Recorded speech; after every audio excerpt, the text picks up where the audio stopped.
It's going to dictate what you do, what you don't do. It's going to dictate the places you go. It helps you stay on track. It's not just about the checking of the number or saying, okay, well, 5 down, 3 to go this quarter. It also helps you understand what you should be doing and what you shouldn't. A little bit due to me as well, like overly focused on long term. It was basically 1% improvement per day. Eventually you'll succeed, rather than now it's very, very, very regimented in terms of daily, weekly, monthly, and quarterly tangible results. Next Level Nation, welcome back to another episode of Next Level University, where we teach you how to level up your life, your love, your health, and your wealth. You pull it together, young Padawan. We hope you enjoyed our latest episode number 1393, When You Change, Everything Else Does Too. I actually listened to that on my way down to Alan's house today because we're still having audio issues, and I want to make sure the audio quality is good because it has been garbage lately, and my apologies for that. Garbage. Today, for episode number 1394, a simple way to break your goals down. We talk about goals a lot. We talked about dreamlining a couple weeks ago, but we have something to go a little bit deeper on based on what we talked about then. Also, real quick, happy Monday. Oh, I figured it out. Okay, so Kevin and I were talking about this. We had this idea last week. I came across a book called the 25-year framework or something like that. And he said that if you were to think about the next 25 years, how old will you be in 25 years? And he said that 25 years is actually 100 quarters. Mm-hmm. And you and I talked about how I recommended another book to you called The 12-Week Year. And the 12-week year, the premise is very simple. Imagine if you could achieve as much as someone else in 3 months, in 12 weeks, as someone else takes them a whole year. And that's really what this episode is about. So at NLU, what we've started doing with my clients, the NLU team, Kevin and myself, is we've been breaking our goals down into quarterly goals, 90-day goals. And group coaching is also every quarter. So we're doing that with group coaching now as well. Not 15 goals, not 25 goals, not 5 goals, 3 goals.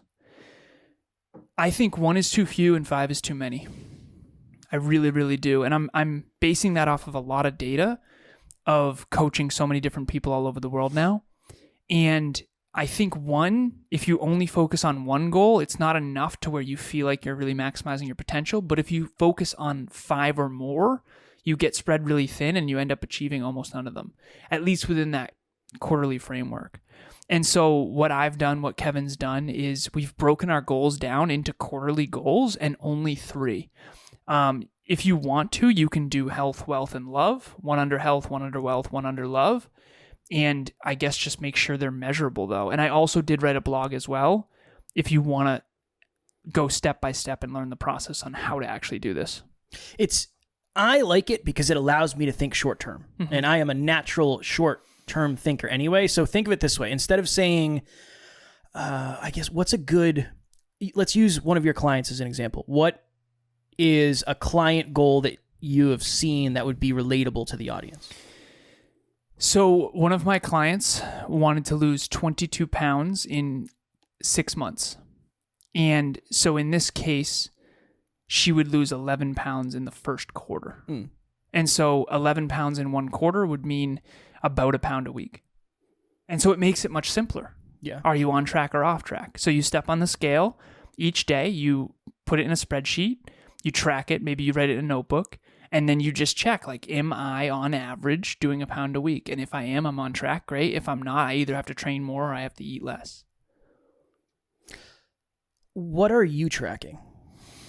A lot. No, like what are the 3? Yeah. So are you going to look? Do you need to look? Okay. I was going to. So the 3 right now, the 3 things, and again, we're tracking a lot more than just 3, but the 3 things that we're really, really focused on based on what we're talking about today. For me, it's number of podcasts gone on, number of new NLPS clients, and what is the other one? I can look the other one up. Oh, total listens. Yeah. Listens. And in your defense, we just created these at the beginning of Q3. So for those of you also who don't think in quarters, it would actually be extremely powerful for you to start doing that. There's a lot of different frameworks for like fiscal year and all kinds of stuff, but don't complicate it with any of that. Because Australia does a fiscal year that's different than the US, it's different than and different than Canada. What I do is January, February, March is Q1. And then you've got yeah, there we go. April, May, June is Q2, which we just ended. July, August, September is Q3. And then October, November, December is Q4. And I try to think about my goals now in quarters. I've found that extremely helpful, honestly. I've noticed that you're more motivated as well, for sure. Well, it breaks them down. It's almost like if you wanted to run, let's just say you wanted to run a mile a day, 365 miles over the course of a year. Doing 1 out of 365 is not super motivating. But if you broke it down to, okay, how many do I have to do in the next 90 days? I think it just makes the goals seem more reachable. And I also think you get the little dopamine hit of saying, oh, another one, oh, another one, oh, another one. And it's just more, it's more sustainable. I am really on this kick that most of us have been lied to when it comes to goal setting. Mm-hmm. And if you don't think the goal is achievable, you're not going to take action in the first place. So I think this helps. It's just, how do we break it down to its smallest parts, measure it that way, and actually create motivation, momentum, and inspiration every time we accomplish it? Not, okay, 1 down, 99 to go. All right, 2 down, 98 to go.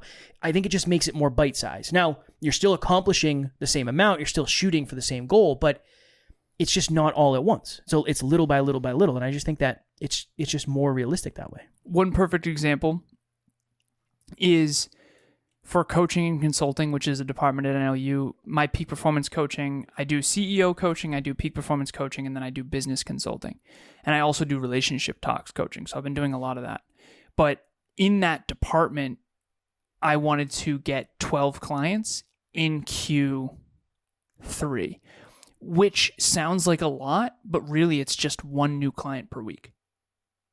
And so if I can manage to get 1 new client per week, I'm actually ahead of schedule. Or on schedule, I should say. And so far, I already have 1, and there's 83 days left in the quarter, so I'm on schedule. How... I swallowed something.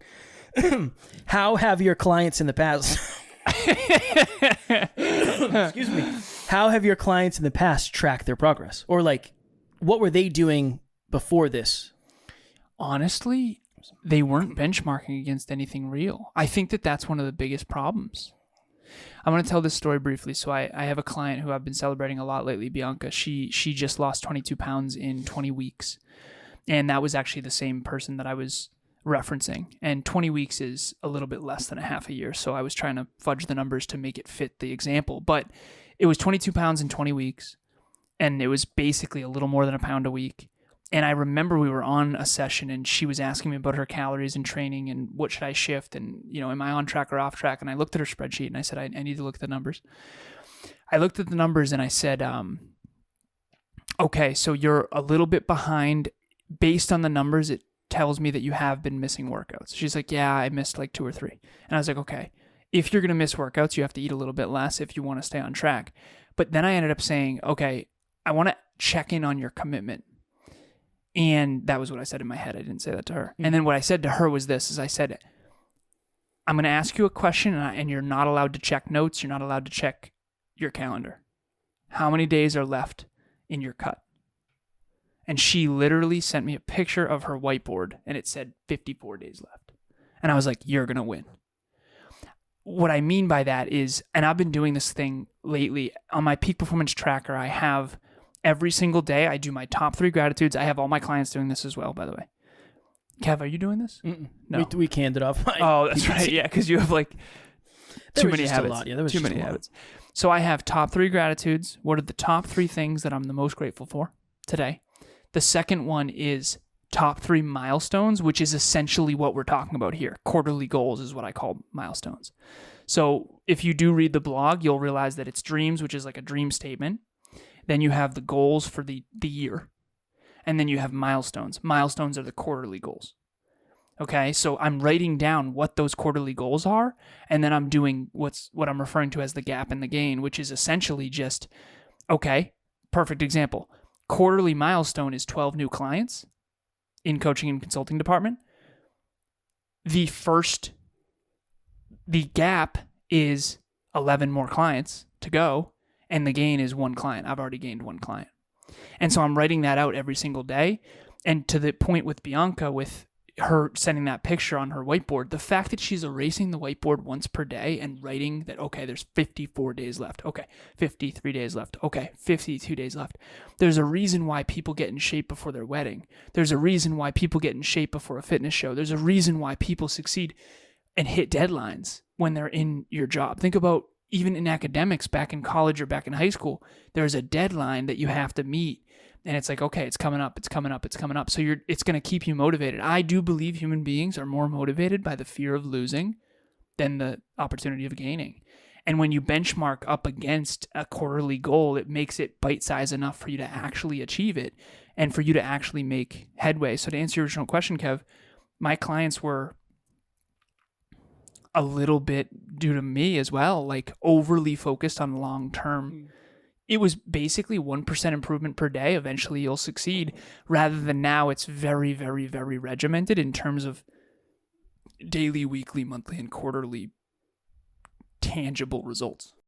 So group coaching was definitely an experience for me. Getting to know the people was really, really cool. Everybody's kind of moving towards the same goal. And I definitely started to see the value in what Kevin and Alan were presenting to us. PPT for me was something that was really huge. I was looking for a system to help me kind of keep track of the things that I had to do every day to make sure that I was productive. I feel like I got so much value out of it, and I am so grateful that I took the leap and I decided to join. I was thinking of it from a day versus an hour perspective. If tomorrow, so if you're watching or listening, say tomorrow, everything got canceled off your calendar and you said, okay, I have a full day to get a bunch of stuff done, versus saying I have an hour to get something done. The hour is just way more focused and it's easy to measure. Even you might say, I'm going to get 12 things done today, and you might only get 2 of those things done. But if you said, I'm going to get one of the most important things in the next hour, and then you did that every single day, I really do. I think now more than ever, we were talking about this did we do an episode on this? I did an episode for Podcast Growth on Keep It Simple. Keep it simple and small. Yeah. And I'm just realizing that a lot of people I've worked with, myself included in the past, I'm guilty of just overcomplicating things to the point where I couldn't sustain them. If you need help setting goals, the article is going to walk you through the blog. The Next Level blog is going to walk you through step by step exactly how to do that. And I actually give you examples. Laura's examples are in there. My examples are in there. And then there's one other person. I think it's Amy L. Her examples in there. But there's 3 examples of top 3 goals, top 3 milestones, and then actually daily habits. And we also have, Kev, there's a digital asset that Jerry Ann created at Next Level U of all daily habits under health, wealth, life, and love. And so there's a PDF, and there'll be a link in the show notes. You can click it, download the habits. All of these are basically examples of habits that people have done in group coaching, habits that Kevin and I have done. Because a lot of people are like, well, where do I start? These are habits that are typical daily habits that are actually sustainable under each of the categories of life, love, health, and wealth. That'll get you started. And then what you're going to find is that when you start going and getting momentum, you'll start to realize, you know what, maybe instead of 15 minutes at night, I want to do 15 minutes in the morning of reading. Or maybe instead of 15 minutes, that's a little too much, I want to do 10 minutes. Or maybe 10 minutes isn't really doing it, I want to jump it to 20. All of my clients, that's all we're doing. We're getting on some train tracks that we've set up and then getting some momentum. And then along the way, we're really tweaking the system a little bit. But you're never going to tweak and improve a system that you're not able to start, and you're not going to improve a system long-term that you can't sustain. So start super, super small. Make it as simple as possible. A lot of people are like, okay, I'm going to set some goals. I'm going to do a full life makeover. I think full life makeovers are disempowering because we see these movie montages where the character finally gets their life together, and it's like they're on the treadmill, and you see them cleaning their house, and you see them winning in their career and focusing on their work, and it's like a matter of 2.5 minutes. And there's music in the background, when in real life, it's not like that. And so just start small, build momentum, start building some self-belief, some self-esteem, just tweak the system along the way. And if you need help, NLU is the place. We've got this stuff on lock. This is what we do every single day. You're very tan compared to I am. Compared to me. Compared to I am. Why are you so tan? Am I really? Yeah, just judge. Look at your arm. Oh, I was in the sun a little bit this weekend. Excuse me. I'm just saying. You have a lot of international clients. Do you know if New Year's resolutions is that just a United States thing? No, I think that's global. I would be very curious to know if instead of setting New Year's resolutions, people set first quarter resolutions. Yeah. I would love to know, because I think that's what happens, right?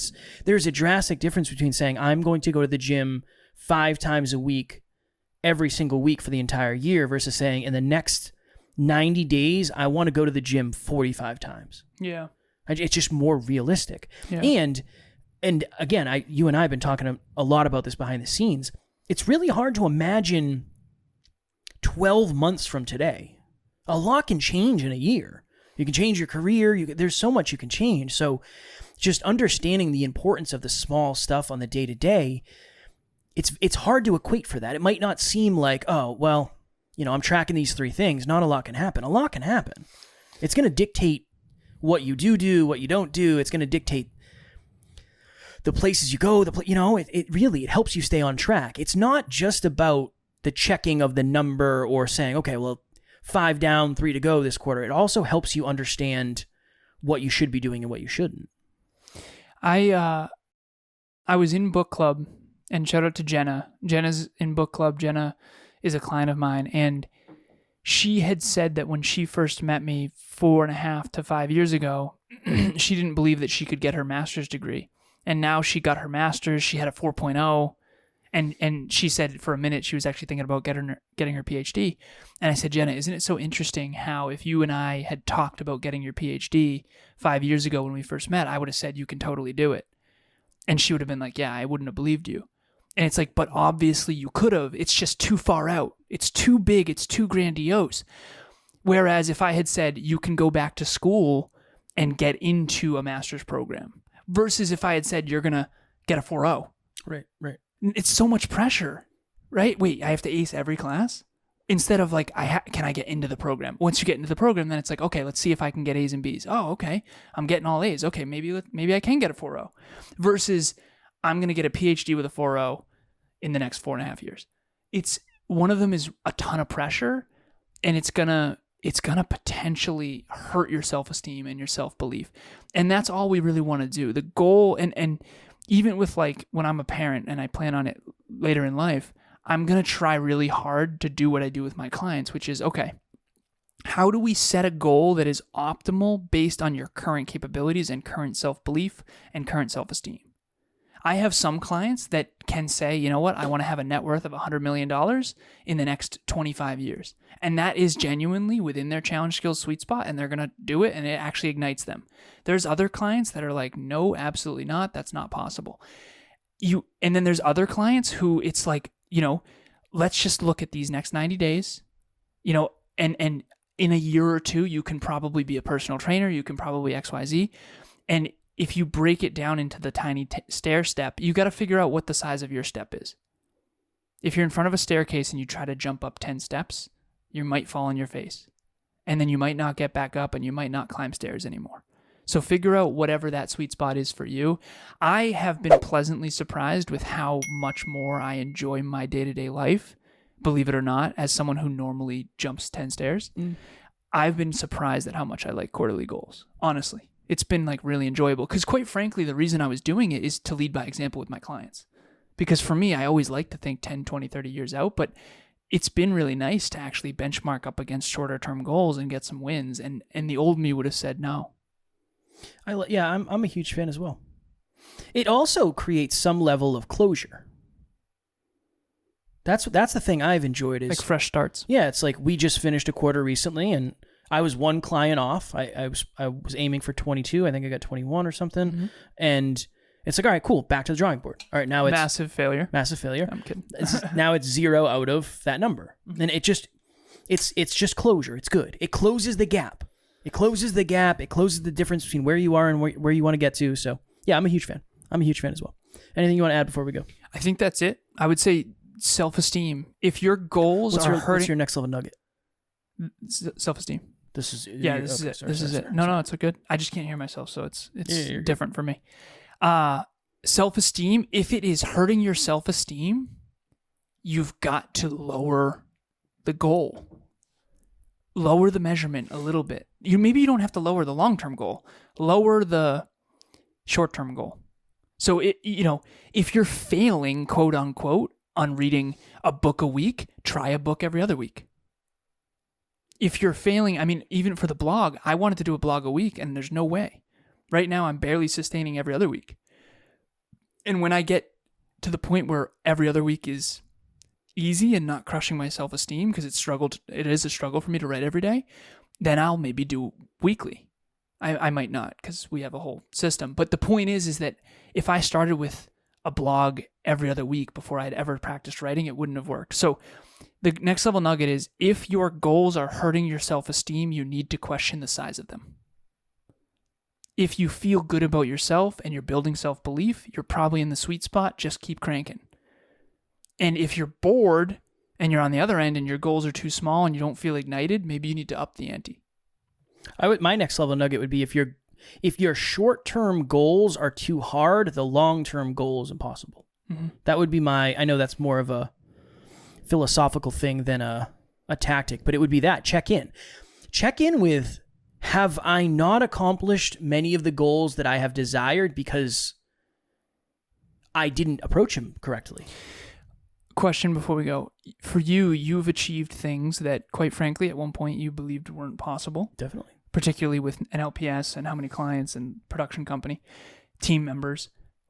You started with just get one paying client at an LPS. Can you take us through the contrast of that journey, what it's like now versus what it was like in the beginning?